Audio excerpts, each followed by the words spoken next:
এবারের ত্রয়োদশ জাতীয় সংসদ নির্বাচন ও গণভোটের পর ভোটের হিসাব এবং উচ্চকক্ষ গঠনের সম্ভাব্য কাঠামো নিয়ে নতুন রাজনৈতিক সমীকরণ সামনে এসেছে। প্রাপ্ত তথ্য অনুযায়ী নির্বাচনে বিএনপি, জামায়াতে ইসলামী, এনসিপি, ইসলামী আন্দোলন এবং বাংলাদেশ খেলাফতে মজলিস এই ৫ দলের সম্মিলিত ভোট দাঁড়িয়েছে প্রায় ৮৯.৫৭%।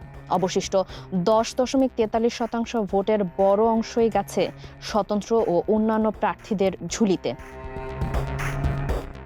সংবিধান সংস্কার কমিশনের প্রস্তাব অনুযায়ী উচ্চকক্ষে প্রতিনিধিত্ব পেতে রাজনৈতিক দলকে ন্যূনতম ১% ভোট অর্জন করতে হবে।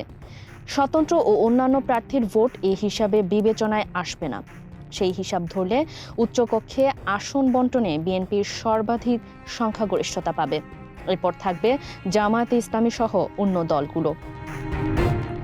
ভগ্নাংশ হিসাবে পূর্ণ সংখ্যায় রূপান্তর করলে বিএনপি প্রায় ৫৬টি, জামাত ৩৬টি, এনসিপি ও ইসলামী আন্দোলন ৩টি করে এবং বাংলাদেশ খেলাফত মজলিস ২টি করে আসন পেতে পারে।